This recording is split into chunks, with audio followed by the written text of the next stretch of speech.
Vous regardez Al24 News, nous sommes le vendredi 11 novembre à la une de cette édition du journal de 19h. Ouverture de la 5e édition du Forum de Paris sur la paix, un événement qui se tient sous le thème « Surmonter la multicrise ». Nous ferons le point dans cette édition. Les Palestiniens commémorent les 18 ans de la disparition de leur ancien président et l'icône de la résistance palestinienne, Yasser Arafat, portrait dans ce journal. Enfin, le Ocean Viking, un navire qui raconte le drame de la migration clandestine en Méditerranée. Il a pu accoster en France.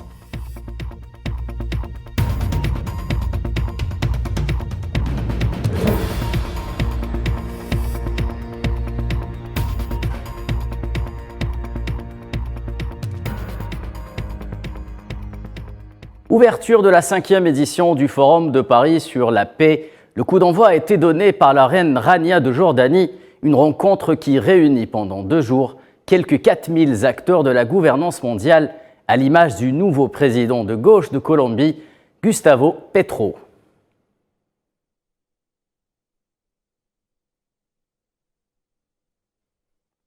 Et c'est en sa qualité de représentant du président algérien Abdelmadjid Tebboune que le chef de la diplomatie algérienne, Ramtan Lamamra, prend part à cette 5e édition du Forum de Paris sur la paix qui se tient sous le thème « Surmonter la multicrise ». Lamamra a reçu aujourd'hui au siège de l'ambassade algérienne à Paris son homologue tchadien avant de rencontrer aujourd'hui un certain nombre de ses homologues à l'image du chef de la diplomatie européenne, Josep Borrell.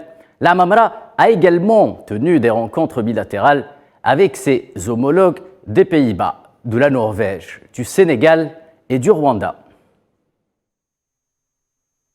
Et donc le premier point, c'est vraiment les relations entre l'Algérie et le Tchad. Comment relancer vraiment les relations qui sont déjà très très bonnes. Et en plus, tu connais, nous sommes tous des panafricanistes, on ne peut pas se retrouver sans parler des turbulences que rencontre l'Afrique. Comment faire pour que le Sahel redevienne ce havre de change et de commerce, et comment faire pour que les crises qui pullulent par-ci par-là puissent prendre fin. Et là, l'Algérie et le Tchad ont une expérience à partager.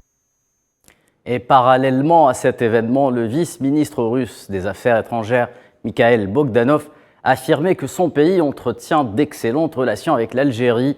Il a également précisé, dans le cadre du travail collectif du BRICS, que les discussions sont en cours.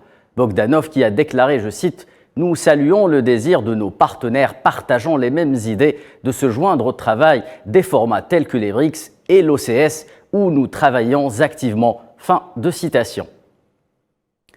Le Tchad qui est justement à l'ordre du jour du Conseil de paix et de sécurité de l'Union africaine qui a entamé ce vendredi une réunion décisive sur l'avenir du pays. Les 15 membres de cet organe chargé de la prévention, la gestion et le règlement des conflits va se pencher sur un rapport du président de la CPS, Moussa Faki. Il demande des sanctions contre le pouvoir de transition dirigé par le président Mahamat Idriss Déby Itno.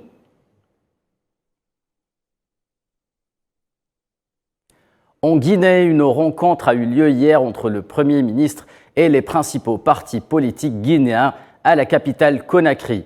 Il était question pour le chef du gouvernement, Bernard Goumou, d'échanger avec les responsables politiques sur les conditions de la mise en place d'un cadre de dialogue pour une sortie de crise dans ce pays.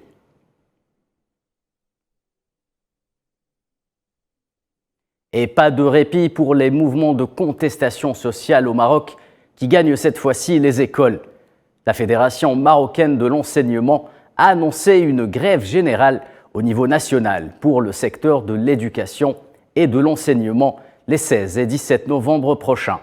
Le syndicat marocain a également annoncé qu'il participerait à un sit-in qui sera organisé jeudi prochain devant le siège du ministère ainsi qu'à une marche vers le siège du Parlement.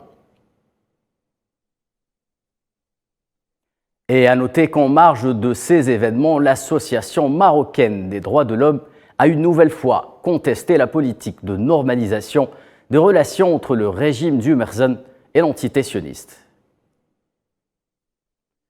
Je vous le disais donc en titre, le portrait du soir est consacré à l'icône de la résistance palestinienne Yasser Arafat, alias Abu Ammar, nous quittait il y a de cela 18 ans, mais en laissant derrière lui l'espoir toujours vivant d'une Palestine libérée du joug sioniste. Safwan Ben Sabri. 18 ans maintenant que le leader palestinien n'est plus, Yasser Arafat est tombé en martyr le 11 novembre 2004. À cette occasion, les Palestiniens commémorent le 18e anniversaire de la disparition de l'une des grandes figures de la lutte du peuple palestinien, dont l'aura a dépassé les frontières de son pays. C'est devant la maison de la culture à Ramallah, mais aussi à Gaza, que les Palestiniens présents se sont rassemblés pour effectuer une marche en hommage à leur ancien président. Une démonstration de la popularité dont bénéficie encore Yasser Arafat, mais aussi l'engagement envers les constantes nationales pour lesquelles il est tombé en martyr. Le parcours du leader palestinien a connu plusieurs événements marquants. Il est le premier à s'adresser aux Nations Unies au nom du peuple palestinien lors d'une assemblée générale extraordinaire de l'ONU convoquée par l'Algérie en 1974. Dans un discours entré dans la postérité, le leader de l'OLP déclare devant les grands de ce monde que lui et son peuple sont prêts pour la paix, mais aussi pour la lutte armée.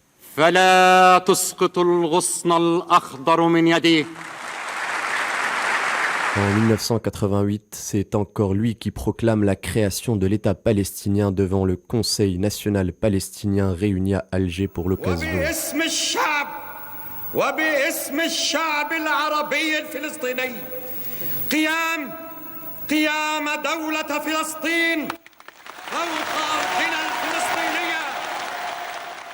Celui qu'on appelle aussi Abu Ammar est décédé à l'âge de 75 ans après l'exhumation de son corps en novembre 2012. Une équipe d'experts suisses conclut à l'empoisonnement au polonium. L'icône palestinienne a été assassinée, son combat, lui, a survécu. Ouvrons à présent le dossier ukrainien.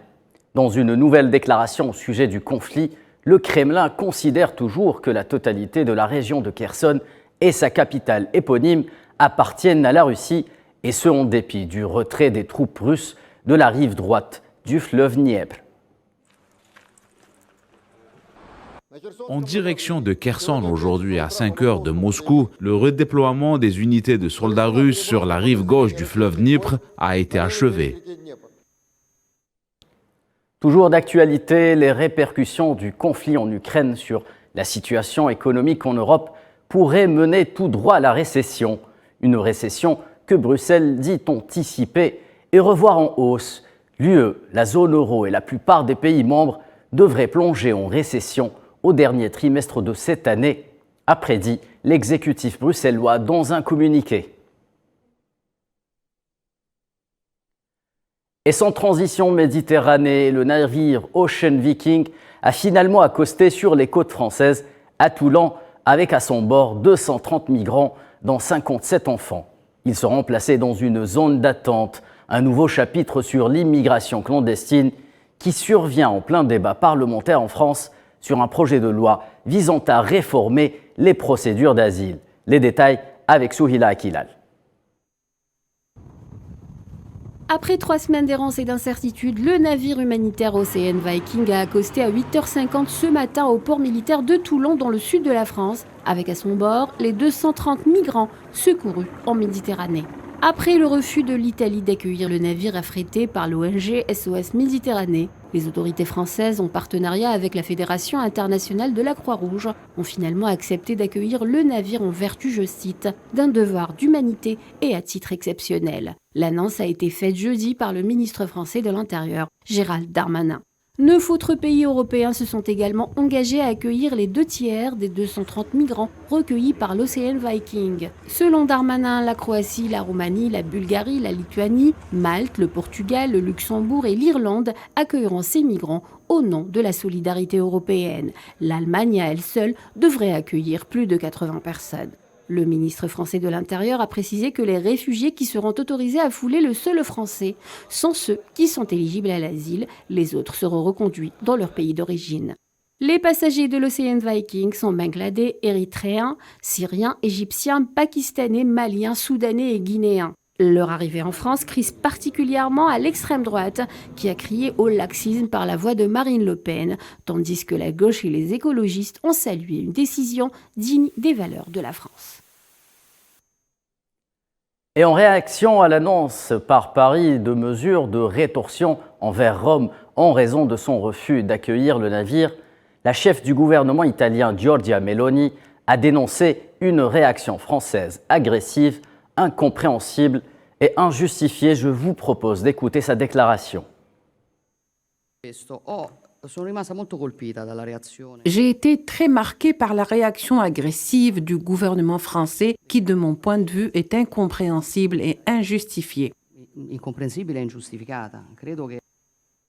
La première ministre italienne Giorgia Meloni a également critiqué sèchement la position de l'Union européenne en matière d'immigration. On l'écoute une nouvelle fois. Un peu moins de 90 000 personnes sont entrées en Italie depuis le début de l'année dans l'accord sur les relocalisations auquel adhèrent 13 pays européens. Environ 8 000 personnes, soit moins de 10%, sont censées être relocalisées. Savez-vous combien ont été relocalisés jusqu'à présent? 117, dont 38 en France. Et nous restons dans l'Hexagone pour parler de la grève qui secoue le secteur des transports ainsi que ses répercussions sur le fonctionnement des infrastructures. Le réseau est très perturbé en région parisienne, avec un trafic fortement impacté à Paris suite à un nouvel appel des syndicats de travailleurs dans le pays. Cette mobilisation intervient dans un contexte social tendu, marqué par la hausse des mouvements de protestation dans le pays. Et après une semaine marquée par les élections de mi-mandat, le président américain Joe Biden entame ce vendredi une tournée internationale, à commencer par l'Égypte, afin de participer au sommet des Nations Unies sur le climat COP27. Ce déplacement sera suivi d'une escale au Cambodge pour assister au sommet de l'ASEAN les 12 et 13 novembre. Enfin, Joe Biden se rendra en Indonésie pour prendre part à la réunion annuelle du groupe du G20 les 14 et 15 novembre à Bali, où il devrait justement rencontrer le président chinois Xi Jinping. Et le président chinois Xi Jinping, qui sera donc présent au sommet du G20, rencontrera à son tour son homologue français Emmanuel Macron. Il se rendra par la suite en Thaïlande pour participer au sommet du Forum de la coopération économique Asie-Pacifique, APEC, du 17 au 19 novembre courant.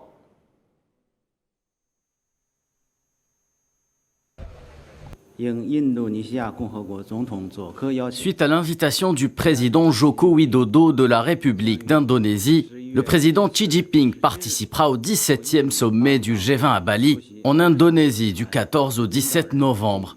Au cours de cette rencontre, Xi Jinping tiendra des réunions bilatérales avec le président français Emmanuel Macron, le président américain Joe Biden, le président sénégalais Macky Sall et le président argentin Alberto Fernandez.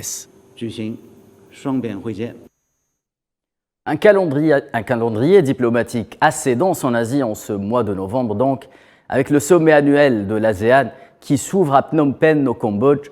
Ce 4e rendez-vous réunira justement les dirigeants des 10 pays de l'Association des Nations d'Asie du Sud-Est jusqu'au 13 novembre prochain dans la capitale cambodgienne.